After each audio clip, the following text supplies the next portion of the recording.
Bem-vindos, caros amigos, ouvintes, conhecidos e viventes deste magnífico mundo. Estamos de volta a mais um episódio do Circo a Vapor. O meu nome é Catarina, sou enfermeira e continuamos a seguir os passos de diferentes profissionais da saúde que têm a gentileza de aceitar partilhar aqui um pouco de si mesmos. Hoje, qual palpite destemido, vamos falar de aventuras em alto mar. A nossa convidada de hoje é uma enfermeira corajosa que cedo enveredou à descoberta pela enfermagem por esse mundo fora. No mundo de desafios e de viagens, não se deteve e por isso hoje apresento-vos a enfermeira Andreia Góes, uma enfermeira que trabalhou em alto mar ao serviço da companhia de cruzeiros Princess Cruises, e desengane-se quem julga que nos barcos os enfermeiros só tratam enjoos. O mundo dos cruzeiros é imenso, autênticas cidades flutuantes onde tudo pode acontecer. E quem é a enfermeira Andreia Góes? A enfermeira Andreia licenciou-se em enfermagem na Escola Superior de Saúde de Leiria no ano de 2009, tendo logo seguido rumo a Lisboa para trabalhar no Serviço de Urgência do Hospital de Santa Maria. Esta passagem pela capital dura 5 anos, sendo que em 2014 rumo à Inglaterra para trabalhar no Churchill Hospital em Oxford como enfermeira de anestesia e de recobro. Mas não seria o seu lugar e, com o espírito de aventura, em dezembro de 2014 dá início à sua aventura em alto mar, trabalhando durante 3 anos na companhia Princess Cruises, onde chega a enfermeira-chefe. Mas as saudades de casa e da família fazem-na regressar e em 2017, qual andorinha que regressa ao ninho, volta para Portugal para exercer funções de delegada de informação médica, primeiro pela Visisol Portugal, empresa especialista em terapias do sono, e em seguida pelos laboratórios Bial. Atualmente continua neste retângulo tão bonito à beira-mar plantado, trabalhando como enfermeira na prestação de cuidados gerais. Bem-vinda, cara Andreia. Obrigada pela tua presença no Circo a Vapor. É um enorme prazer ter-te connosco para podermos falar sobre a tua experiência profissional, em particular, e assumo a curiosidade, pela tua experiência no mundo dos cruzeiros. Olá Catarina, antes de mais obrigado pelo teu convite.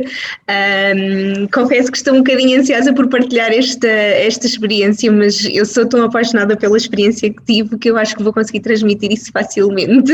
Eu não tenho dúvidas, eu acho que vai ser assim delicioso ouvir-te, porque eu acho que há sempre um mistério associado a esse mundo dos cruzeiros e o que é que se faz e aquela também, um bocadinho romântico, não é? Aquela vida de cruzeiro também que existe, não é? Eu acho que toda a gente tem essa curiosidade.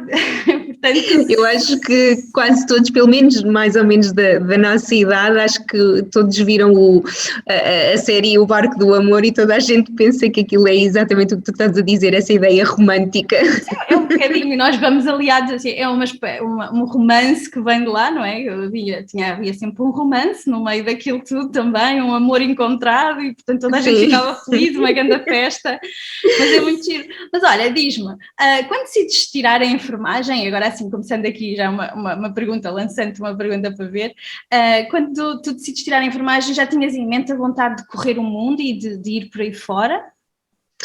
Eu não tinha em mente correr o mundo como enfermeira, acho que na altura era um bocadinho ingênua nesse sentido, mas já havia em mim a vontade de viajar e o gosto de viajar, apesar de, pronto, quando entras no curso és muito jovem e a não ser que a tua família tenha uma capacidade monetária grande, não consegues viajar assim tanto, mas já havia essa curiosidade de conhecer o mundo e viajei um pouquinho enquanto estava a tirar o curso, mas nunca pensei nisso, aliás, acho que nem nunca tinha percebido que havia cruzeiros e havia profissionais de saúde a bordo.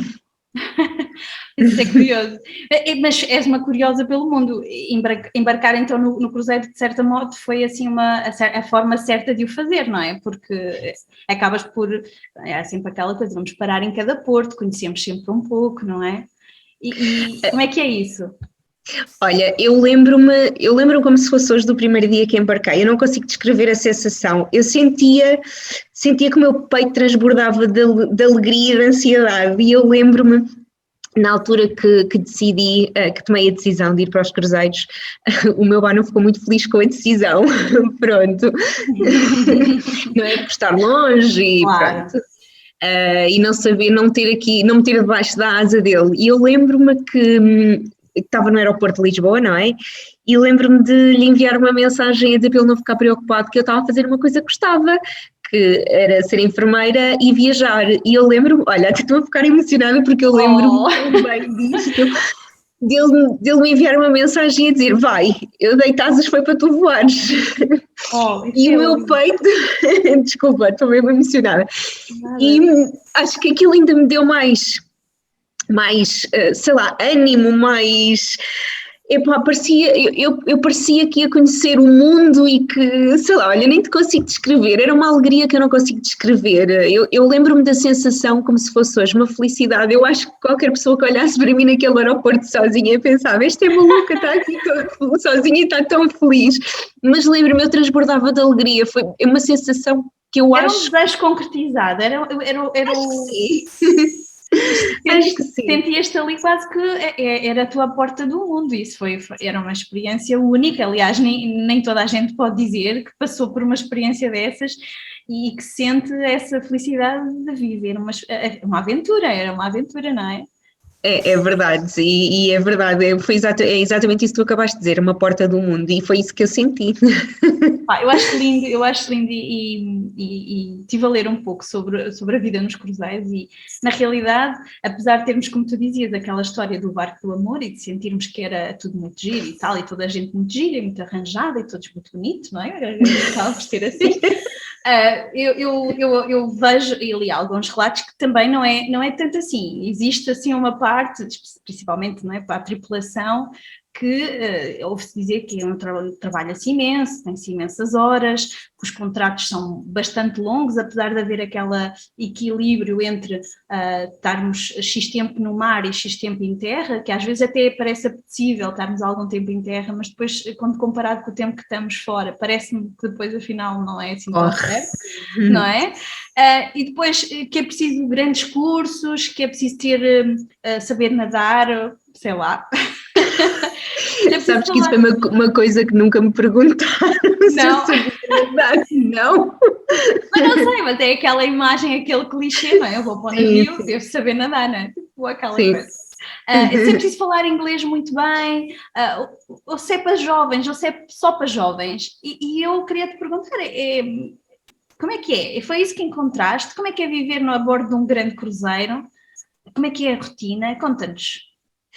Olha, acaba por ser exatamente isso que tu estás a dizer, uma rotina, porque todos os dias são iguais e depois não há segundas nem há domingos, porque tu trabalhas todos os dias. Ali, tu contas os dias pelo dia de Porto ou dia de mar, que é engraçado, os teus dias giram à volta disso e é assim que tu contas os dias, não há semanas, não há dias do mês, claro que vais contando os dias do mês, porque ao fim de algum tempo lá começas a ansiar voltar um bocadinho à terra, não é? Descansar um bocadinho. É assim, passas muito tempo lá na companhia, na Princess Cruises, os contratos, o tempo em que vais, porque cada vez que vais eles consideram um contrato, varia conforme a função que tu desempenhas. A equipa médica tinha contratos de 4 meses, mas sei de outras companhias que chegavam a ser 6 meses. Posso dizer que ao fim de, quando estás aí no terceiro mês de contrato, que já começas a ficar um bocadinho rabugenta de estar ali tanto tempo fechado e não estás com os teus. Como é que é a vida a bordo? Olha, é uma rotina, como estava a dizer, tu acordas de manhã, não é? Vais tomar um pequeno almoço, depois vais fazer clínica, que eu já passo a explicar, depois almoças, vais a Porto, se estiveres a Porto e se puderes sair, depois vais fazer clínica outra vez e depois, quando terminas clínica, vais ao ginásio, tomas banho, vais jantar, pronto, é muito uma rotina. E depois é assim, tu acabas por fazer muitos laços com as pessoas que estão lá, porque estão todas em pé de igualdade contigo, não têm lá ninguém, não têm familiares, pronto.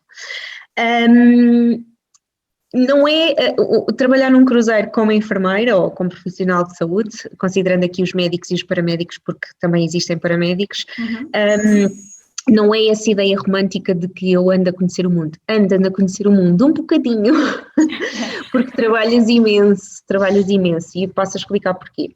A população é super envelhecida que faz cruzeiros, muito, muito envelhecida. Tens aí uma altura do ano, a altura mais ou menos das férias da escola dos miúdos, que coincide com a nossa aqui em Portugal, e nessa altura então passas a ter passageiros com idades mais jovens, pronto.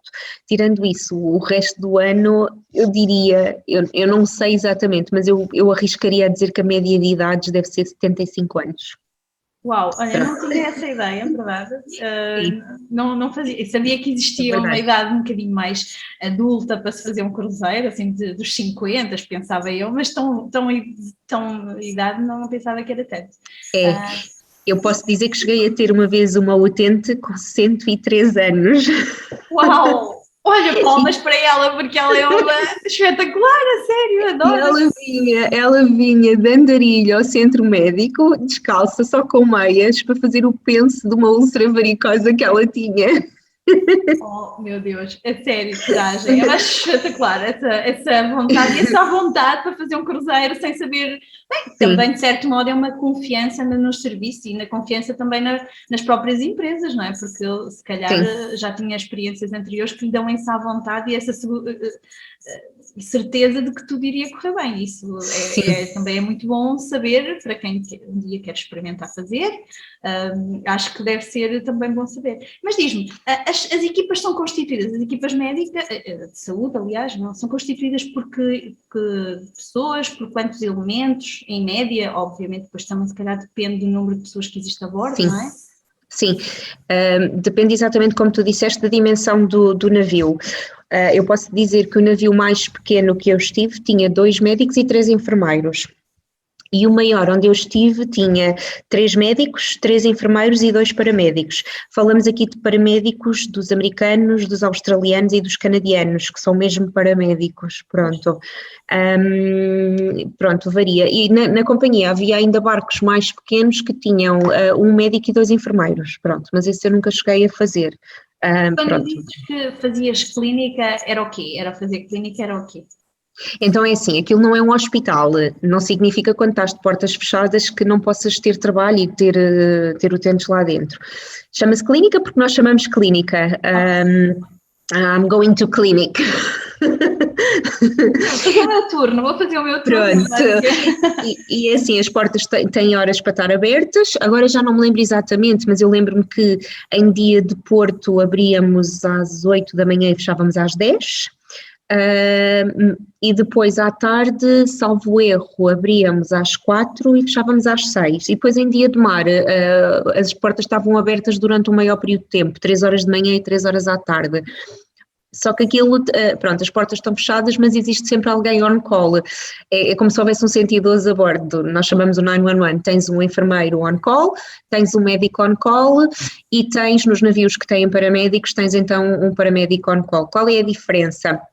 A diferença, nós temos um pagerzinho, que é o pager do 911, e quem está, ou neste caso no navio mais pequeno, o enfermeiro anda com esse pager, no navio maior será o paramédico.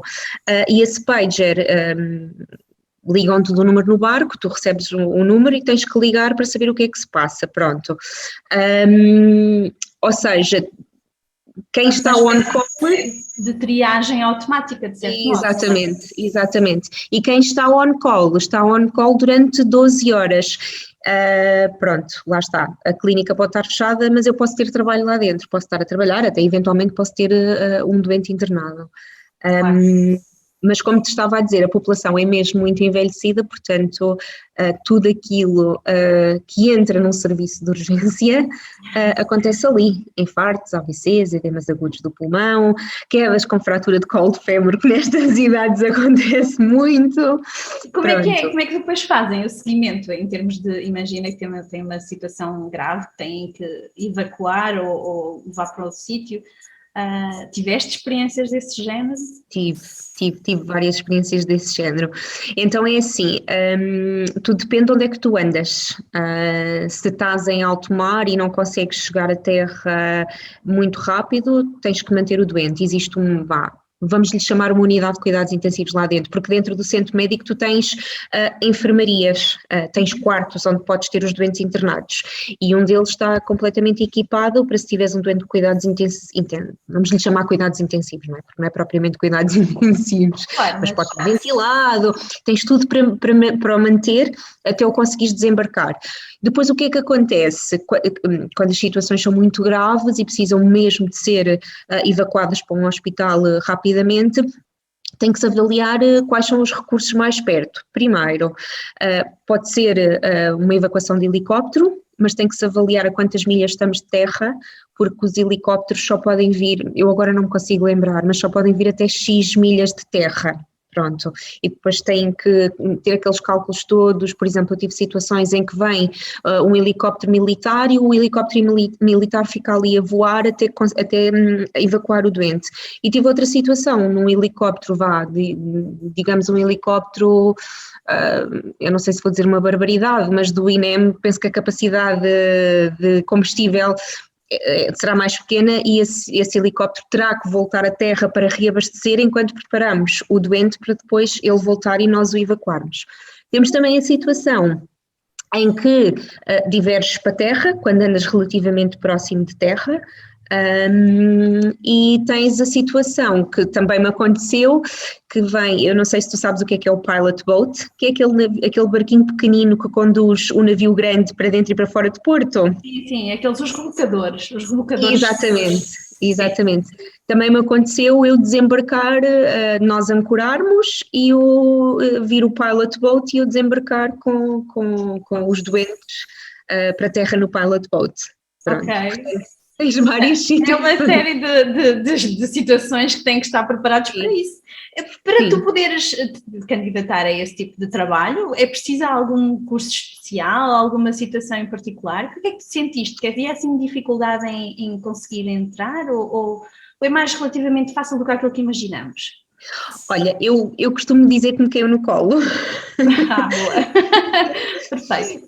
Quando eu fui trabalhar para Oxford, uma das minhas grandes amigas, a Joana, ela foi-me lá visitar porque ela também estava com intenções de ir para a Inglaterra. Foi lá ver aquilo e eu tinha ouvido falar de trabalhar em cruzeiros e na conversa com ela estávamos a falar, a trabalhar em Portugal, a trabalhar lá, e eu disse, olha, giro, devia de ser trabalhar em cruzeiros.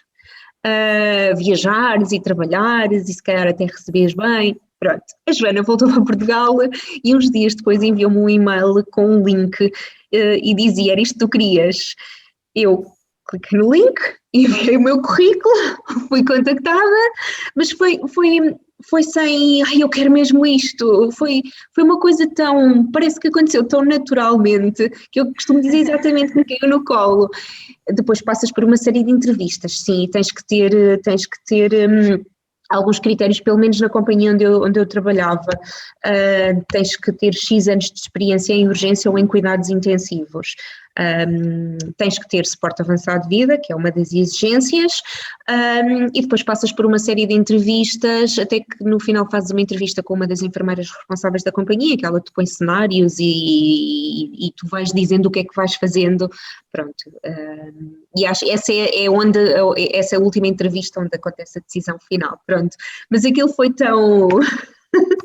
para mim foi tão, como é que eu ia dizer, águas calmas, se eu puder dizer assim, para entrar, que eu costumo dizer que me caiu no colo, foi mesmo isso, caiu-me no colo. Mas nota-se a felicidade, a sensação de alegria que tu ainda, quando estás a falar sobre a experiência, ainda é muito marcante para ti, ainda é uma coisa que é muito vivida e que claramente foi uma experiência extremamente positiva. Foi. Olha, o que tu sentes assim, agora olhando assim para essa experiência que tu tiveste, que é, qual é a diferença entre ser enfermeira em terra e enfermeira lá? Tu falávamos aqui há bocadinho em off e tu dizias, eu sentia-me mesmo enfermeira quando estava embarcada.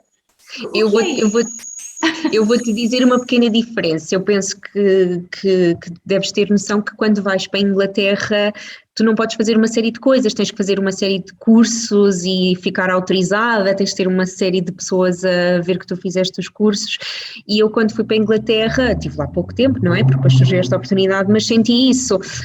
Eu lembro-me, por exemplo, de estar a trabalhar com um anestesista polaco e ele dizer, Andreia, tu não és como elas, tu tens uma formação diferente. Que giro. Porque ele dizia que os enfermeiros na Polónia tinham uma formação muito parecida com a nossa em Portugal. E eu senti-me de pés e mãos atados, não é? Como se costuma dizer. E quando eu fui para os cruzeiros, eu senti que, ok, voltei a poder fazer aquilo que eu sempre soube fazer. Eu vinha com uma experiência da urgência do Hospital de Santa Maria, em que eu era muito autónoma como enfermeira, a relação com os médicos era muito era muito boa e nós éramos autónomos, pronto, funcionava muito bem. E foi isso que eu senti quando fui para os cruzeiros.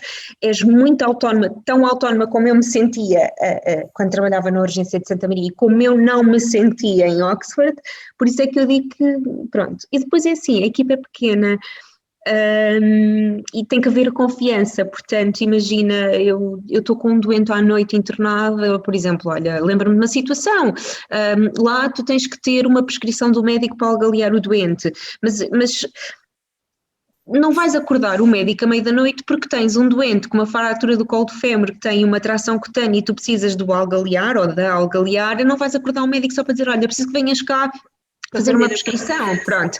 Isto é um bocado ridículo estar a dizer, aqui em Portugal nós fazemos isso sem qualquer prescrição, não é? Mas lá havia esta regra, mas havia a confiança para poderes fazer e depois, ok, fizeste bem, ok, vamos aqui assinar e fazer a prescrição e tu assinas como fizeste e pronto. Eu acho que é nesse sentido que eu digo que me sentia mesmo enfermeira e como se fazia tanta urgência lá, e eu costumo dizer que eu sou enfermeira de urgência, era isso que eu sentia, era tão enfermeira lá como era cá no serviço de urgência.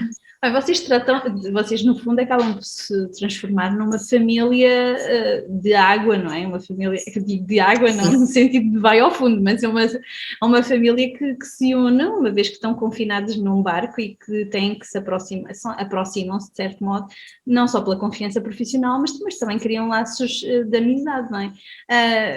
Eu nem imaginava a quantidade de gente que existe lá. Vocês têm vi algumas imagens também de alguns colegas nossos que também fazem essas experiências e via realmente a ligação e a saudades que eles deixavam dessas pessoas, não só realmente com a equipa médica, mas também dos outros.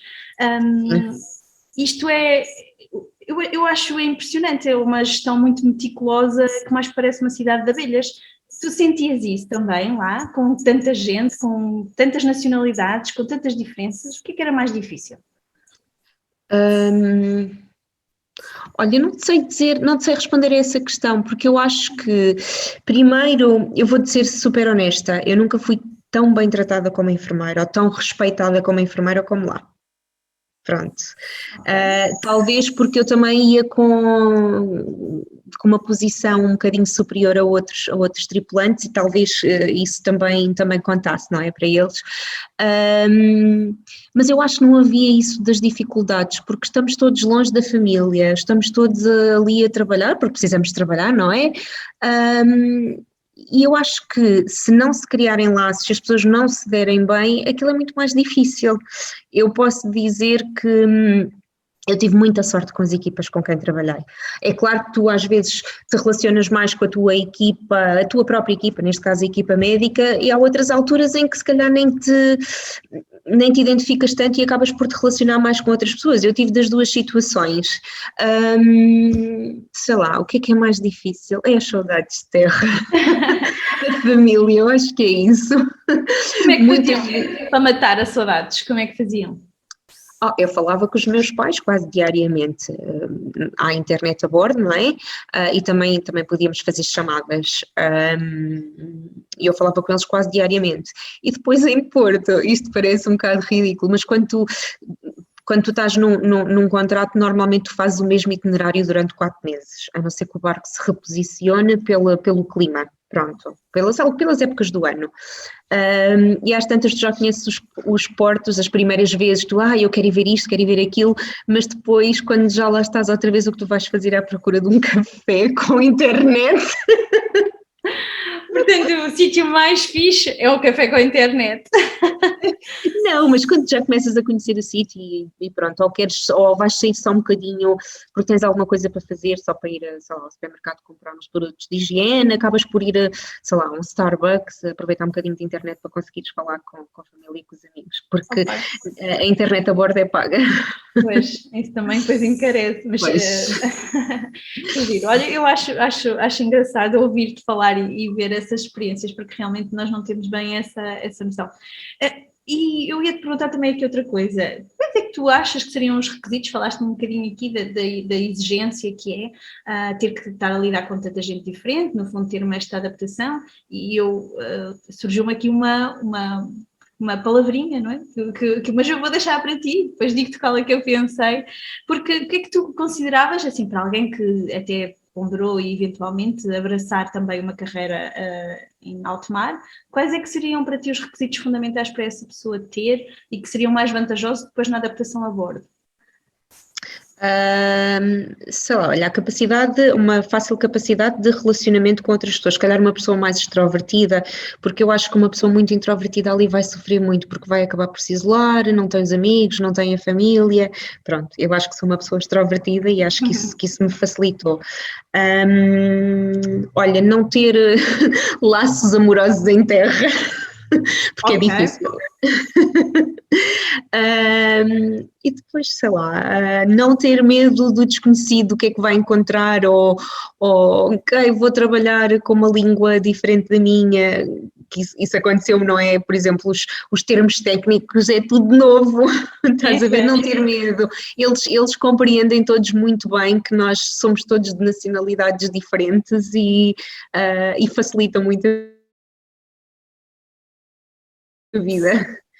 Mas acho que essencialmente isso, e ser, sei lá, ser destemido, sei lá, querer viver uma aventura, acho que estes fatores. Eu achei giro porque na última entrevista, ainda não foi publicada aqui no Circo do Porto, que eu fiz com o último convidado, um dos temas que nós falamos muito foi trabalho de equipa. E então eu estou assim, e também é uma coisa que também falamos cá muito em Portugal, nas equipas, e que devemos reformular um bocadinho isso, e como é que fazer, e como é que se trabalha isso todos os dias. E no fundo vocês fazem isso de uma forma, obviamente também um bocadinho condicionada, mas falam de uma forma tão espontânea, tão natural, que eu acho muito melhor, e nada melhor trabalhar em equipa, digo eu, isto sou eu assim, a fazer aqui um bocadinho, que é sermos amigos uns dos outros. Se formos amigos torna-se tudo muito mais fácil, não é? Aliás, sim, passamos tanto tempo juntos uns com os outros a trabalhar, que somos quase, passamos mais tempo do que quase com a nossa família. Portanto, sim, é verdade. Não é? É verdade, sim. Com tantas coisinhas eu penso, porque é que o trabalho de equipa às vezes não é tão mais fácil? Porque é que não só entre equipas diferentes, de diferentes áreas, mas também entre nós mesmos, entre a nossa classe, às vezes há algumas situações que podem não correr tão bem e poderia ser. Então, um bom exemplo, o exemplo dos cruzeiros é um exemplo ótimo para podermos deixar aqui à nossa plateia todas essas experiências. E eu ia-te perguntar, depois, em termos de carreira, também é bastante aliciante, não é? Porque a evolução dentro dos navios, pelo que eu percebi também, e pela tua experiência, tu chegaste a enfermeira-chefe dentro da tripulação. Como é que foi isso? Sim. Então, é assim, tu ali tens no navio, depois podes progredir para outras posições dentro da companhia, não a bordo, mas no navio não tens assim muitas posições, tens o enfermeiro e tens o enfermeiro-chefe. Eu adaptei-me muito bem à vida a bordo e ao trabalho a bordo, posso dizer que foi muito fácil para mim. E eu tive a sorte, acho que é sorte, de ter trabalhado com uma enfermeira no meu primeiro contrato, que era a Annie, que era da Nova Zelândia, que eu tenho um carinho muito grande pela Annie, e ela foi a minha enfermeira-chefe. Aliás, eu quando eu tive uma enfermeira-chefe para aí 3 semanas, e eu nem nunca considero que foi a minha primeira enfermeira-chefe, porque a Annie depois fez o resto do contrato e considera a Annie. E eu aprendi muito com ela também era uma pessoa, como se diz em inglês, easygoing, extremamente fácil de lidar, e se calhar também tive sorte porque alinhei bem com ela, não é? Não sei. E acho que ela fazia as coisas, porque o enfermeiro-chefe faz mais algumas coisas lá, tem outras responsabilidades, não é? Como cá, que um enfermeiro normal não tem. E eu sempre mostrei interesse por querer que ela me ensinasse as coisas que ela fazia e que uma enfermeira como eu na altura não fazia, e eu acho que isso facilitou a minha passagem ou a minha subida para enfermeira-chefe, tanto que depois desse contrato terminar, eu ia voltar para o mesmo barco com a mesma enfermeira-chefe, e antes de me ir embora, ela disse que quando voltasse das férias que me ia treinar oficialmente para passar para a enfermeira-chefe, portanto a mim não demorou muito tempo eu passar para a enfermeira-chefe, foi um contrato basicamente, e foi fácil, acho que foi também o meu interesse e o meu querer aprender e o meu querer ajudar, porque eu queria ajudá-la, E acho que também o facto de eu ser muito dinâmica. Eu até posso contar que eu todos os dias de manhã, ou todos os dias não, mas acontecia muitas vezes e eu caía sempre. A Annie sentava-se na secretária dela e eu andava lá nas tarefas e não sei o que, ela fazia sempre assim, ai, Annie, mas o que é que se passa? Estás-te a sentir bem? Não, estou tão cansada de olhar para ti. Oh pá, que bom, este era giro, era uma boa relação que vocês tinham, não era? Era. Eu tenho muito carinho pela Annie mesmo. Eu costumava dizer, ela era mais velha, tinha idade para ser minha mãe, e eu dizia que ela era a minha mãe do navio. Portanto, não há idade também para se poder fazer uma carreira nos cruzeiros, portanto, isso também é giro para quem nos está a ouvir aqui no Circo a Vapor, porque às vezes temos essa ideia e claramente falavas aqui de não ter uma relação, obviamente quando estamos um bocadinho mais na idade já temos relações, se calhar eventualmente filhos, mas não é impeditivo de todo, não é? Não, claro que não é impeditivo de todo e trabalhei com muita gente que tinha relações em terra e inclusivamente trabalhei com pessoas que levavam os companheiros, que os companheiros viajavam enquanto eles trabalhavam. Isso é muito engraçado, conta-nos lá, como é que era isso? Eles ficavam a fazer o quê, de certo modo? Então, olha, eu posso dar um exemplo. Eu trabalhei com um médico da África do Sul, trabalhei com ele 3 vezes, salvo erro, o Louis, e o Louis, pronto, o médico-chefe, que nós chamamos de senior doctor, tinha uma cabine um bocadinho maior que a nossa, não era só aquele quarto de hotel, estás a ver, com a casa de banho. Ele tinha uma cabine com sala, pronto, e ele viajava com a esposa e com os filhos. Ela fazia, os miúdos eram pequenos na altura e ainda podia fazer a escola em casa, ou homeschooling, como eles chamavam, então eles viajavam, ela fazia homeschooling, tinha um programa para seguir, um programa escolar da África do Sul, e ela seguia e ensinava-os, e pronto, quando estavam livres viajavam, saíam para ir conhecer os sítios, havia também, há um kids club a bordo e eles quando queriam estar um bocadinho sozinhos os miúdos iam para o kids club, ou então quando eles queriam uma noite romântica aos dois a equipa ficava a fazer babysitting. Olha, eu não imaginava que realmente era possível os profissionais poderem levar a família se tivessem essa possibilidade e essa abertura da empresa para isso também poder acontecer. Mas não para toda a gente. Claro. Para nós que somos considerados oficiais, sim, para os oficiais. Depois, para os tripulantes que não são oficiais, eles têm que ter, eu acho que salvo erro, 10 anos no mínimo de trabalho na companhia, para depois poderem levar então os seus familiares. Não me lembro exatamente, sim. Que curioso. Olha, eu também estou aqui a aprender. Esta viagem é uma viagem contigo aqui para o mundo dos cruzeiros que eu também não conheço. E, portanto, é muito curiosa. E olha, diz, não sei se tem como ia dizer, e depois tens a terceira coisa que é as pessoas que se conhecem a bordo e que têm uma relação. Eu posso dizer, esta enfermeira-chefe que eu estava a falar, a Annie, ela tinha uma relação com o chefe de segurança e ainda hoje estão juntos, voltaram à terra, ainda hoje estão juntos e tentavam estar sempre juntos. Às vezes era um bocadinho difícil, tinham que fazer contratos um bocadinho maiores para conseguirem ficar juntos. Pronto, esta situação também acontece, pessoas que se conhecem a bordo e pronto, e depois têm uma relação. E aí podemos dizer que o barco do amor funcionou, literalmente. Sim. Não é? Bem, olha, eu agora vou focar aqui um tema que tu me mandaste na tua resenha bibliográfica e que eu me fiquei assim e que me deixa o coração apertadinho. Eu vou-te falar da crise migratória na Europa. Fizeste algumas zonas da Europa, pelo que percebi, fizeste algumas viagens nos cruzeiros da Europa, e é uma coisa que me deixa triste e que nós de vez em quando vemos na televisão e vemos nas notícias tanta gente que quer.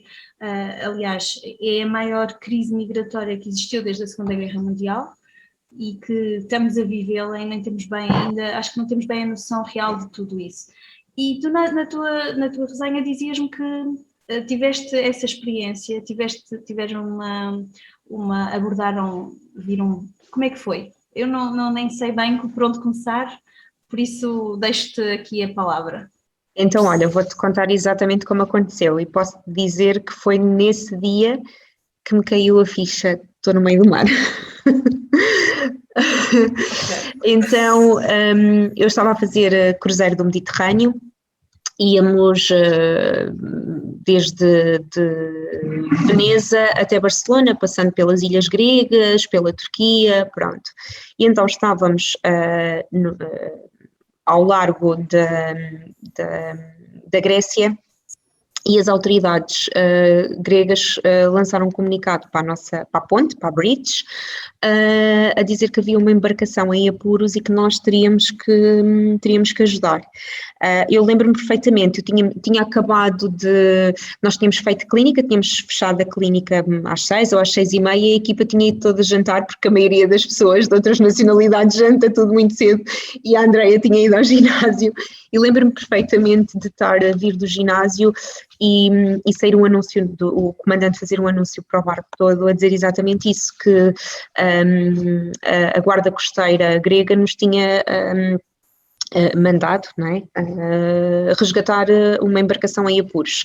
E eu lembro-me na altura de ter telefonado logo para o médico-chefe, para o senior doctor, porque na altura eu já estaria quase para fazer a passagem para a enfermeira-chefe, e ele confiava muito em mim, já era o segundo contrato que estava a trabalhar com ele. Eu lembro de ter logo contactado e ele disse, olha, ainda tens tempo, vai tomar banho, come qualquer coisa e vem ter comigo e vem ter connosco à clínica, que a equipa vai toda para a clínica. E assim fui ter com eles, encontramos-nos todos na clínica, porque a equipa médica é uma das equipas a bordo que acaba por se envolver mais nisto, não é? Porque não sabes de onde é que eles vêm, não sabes o que é que eles têm, se estão doentes, se não estão doentes. Até por uma questão sanitária e de salvaguarda dos próprios clientes que têm a bordo, não é? Exatamente. E pronto, veio este anúncio, então nós fomos começar a organizar as coisas todas, e lembro-me de estar, o centro médico é no deck 4, que é o primeiro deck fora d'água, e tu tens umas janelinhas, aquelas janelinhas redondas, que são as portholes, e curiosamente a embarcação estava do lado das janelas do centro médico, porque o centro médico só tem janelas para um dos lados do navio. E lembro-me, sei lá, não sei o quê, umas 9 da noite talvez, e lembro-me de estarmos a ver pelas janelinhas a embarcação, não era um bote, como nós vemos muito, era tipo um veleiro, ok? Mas eu lembro-me de estar escuro, e ele andar, o mar estava um bocadinho agitado, e ele andar ali um bocadinho à deriva nas ondas. E às tanto, era o que eu estava a dizer, foi nessa altura que me caiu a ficha, bolas, estou no meio do mar, se acontece alguma coisa, aquelas histórias dos navios piratas, isso é verdade, existe, e tu não sabes bem o que é, não é? E às páginas tantas a embarcação cruza-se com um navio cargueiro. E o capitão faz um anúncio a dizer que afinal não somos nós que vamos resgatar a embarcação, que será o navio cargueiro. Só que nós vemos que eles se cruzam tão rapidamente que todos pensamos, foi tão rápido, mas pronto, o capitão mandou desmobilizar, isto já era tarde, não me lembro que horas era, e lembro-me que fomos dormir.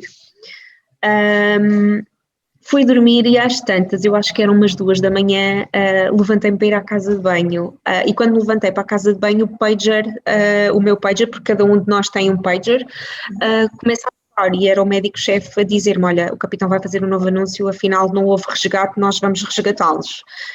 E logo a seguir, novo anúncio para o barco todo, para a área de passageiros, para a área de tripulantes, a dizer que afinal iríamos mesmo resgatar. Já tínhamos as coisas todas organizadas no centro médico, só faltou foi decidir qual de nós é que iria no barco salva-vidas, que a bordo se chama os Tenderboats, qual de nós é que iria no Tenderboat com a equipa de segurança para fazer o reconhecimento da embarcação. Lembro-me na altura, eu com a minha adrenalina, eu adoro adrenalina de trabalho, eu lembro-me de dizer ao Louis, que era o médico-chefe, Louis, eu vou. E ele disse, Andreia, desculpa, mas eu prefiro que vá um homem, vai o Taylor.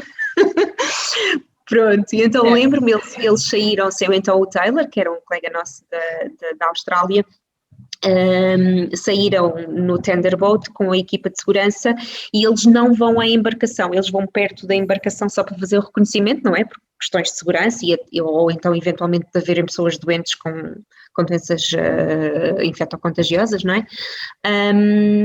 E depois fazem a comunicação por rádio para nós a dizer então o que é que se passava. Então eram 117 refugiados, estavam 117 refugiados a bordo, vinham da Palestina. Na altura havia não sei se te lembras que houve aquela história do ébola há uns anos atrás, na Serra Leoa, se não estou enganada, pronto.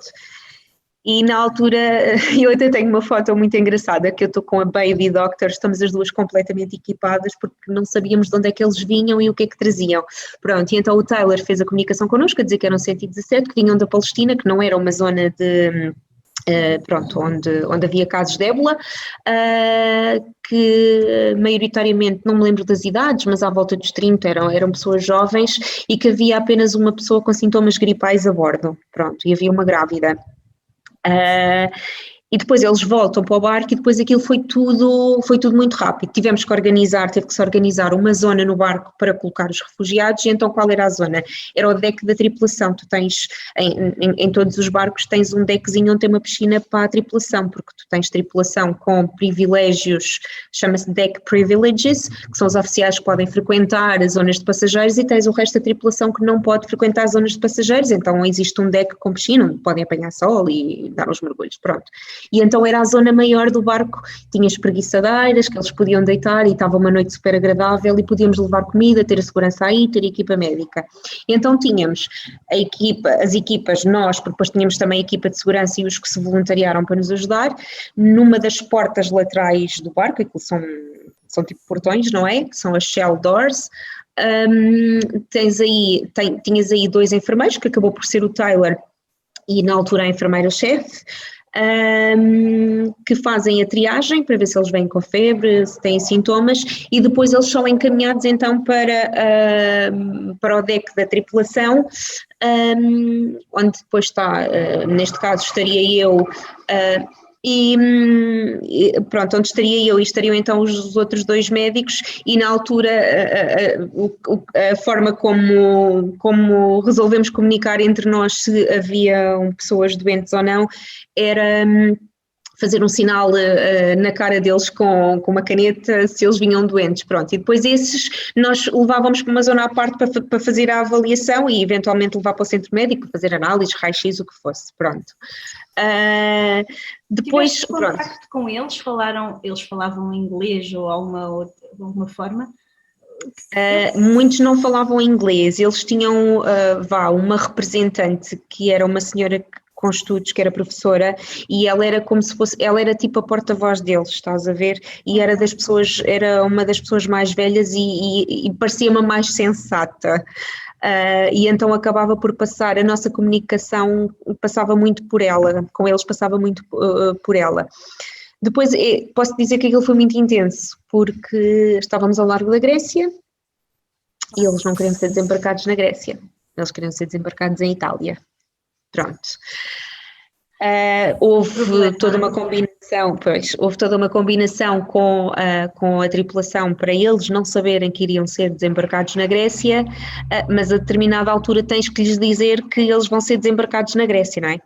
Todo este drama por causa daqueles campos de refugiados que se falavam, que já ouvimos tanto falar nas notícias, não é? E quando eles são informados que vão ser desembarcados na Grécia, um deles tenta agarrar numa das crianças e mandá-la para fora do navio. Pronto, depois houve intervenção da segurança, ficou algemada, etc. Isto foi curioso porque os passageiros conseguem visualizar o nosso deck naquele barco, os passageiros conseguem visualizar o nosso deck, o deck da tripulação, e houve filmagens e depois houve passageiros que foram entregar as filmagens e filmaram isto, bem, uma confusão, e depois de ver as filmagens, bem, foi uma confusão, pronto. Ao fim de quase 24 horas com eles a bordo, depois lá os conseguimos desembarcar na Grécia, depois com muita negociação, não é? Principalmente através desta professora que vinha com eles, conseguimos desembarcá-los na Grécia, a Cruz Vermelha grega vem a bordo e então eles são desembarcados, pronto. Chocou-te essa experiência? Tocou-me. não diria que me tivesse chocado. Tu como?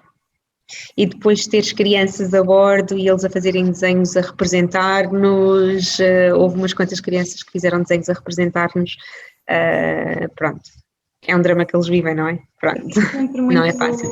impressionante, porque quando tu decides com as tuas crianças avançar para mar alto sem saberes muito bem aquilo que vais encontrar, há de ser um desespero tal e uma angústia tal que qualquer um, quer dizer, normalmente os pais não põem em risco os filhos, não é? Para se porem em risco é porque realmente aquilo que vivem é muito pior que aquilo que esperam viver. Sim, sim, Não é? sim. E nesta situação eu posso dizer que não eram pessoas com fracas capacidades económicas, eram pessoas com boas capacidades económicas que pagaram a alguém que os iria levar num barco para a Itália ou trazê-los para a Europa, não é? E depois o barco avaria a bordo, avaria no meio do mar, depois vem alguém numa outra embarcação para supostamente ajudar e fogem os dois e deixam-nos ali à deriva e ficaram com o dinheiro porque eles depois pagaram para poder embarcar naquele veleiro. Pronto, Realmente. não é fácil. É uma situação que me deixa sempre muito, muito triste e preocupada e pensar no que é que podemos fazer, mesmo sem sabermos muito bem isso e pelo menos falarmos sobre isso já pode ser que alerte consciências e que possamos todos juntos fazer alguma coisa. Olha, isto assim deixa-me abalada, fico a pensar nessas crianças, nessas pessoas, porque podíamos ser nós. Aliás, nós também já fugimos daqui e fomos em direção à Europa, à França, quantas pessoas passaram a pé, não é? Sim, Com sim, tanta sim, dificuldade. sim. Não foi por mar, mas foi a pé, sem saber pé. o que é que passavam. E também o fizemos, e por isso nós, que Portugal é um país de tantos... por esse mundo Imigrantes. espalhado, são imigrantes, é mesmo isso. Temos que ser tão sensíveis a essas pessoas porque já passamos por eles, por mesmo. Eu ia te perguntar, assim, cuidar em terra, cuidar em mar é mais exigente que cuidar em terra ou é igual? É diferente, tens menos recursos, cá tens mais recursos, posso dizer nomeadamente recursos de diagnóstico, é diferente, mas era aquilo que eu te dizia há bocado, acho que nunca fui tão respeitada e tão valorizada como enfermeira como lá, não é verdade? É diferente e tens que te adaptar a trabalhar com aquilo que tens, não tens... Tens que ser criativo, portanto, tens que ser muito criativo também. Sim, existem regras, guidelines, não é? Claro. Mas sim, eu lembro-me, ainda há bocado ao jantar falava disso, eu lembro-me nós tínhamos muitos médicos da África do Sul a bordo e eles diziam que tiveram que aprender a fazer diagnósticos clínicos com muito menos recursos. Por exemplo, a bordo não podes ter uma máquina de gasometria porque ela descalibra por causa do balanço, pronto, das ondas, não é? Do mar. Mas tens raio-x, tens análises, tens eletrocardiograma e pouco tempo antes de eu me vir embora estavam a começar a trazer uns ecógrafozinhos pequeninos. Pronto, e eles diziam que tiveram que aprender, começaram a aprender a fazer diagnóstico, a reaprender a fazer diagnósticos com muito menos do que tinham em terra, não é? Pronto, claro. É diferente. É diferente. Muito giro. Olha, alguma vez tiveste medo?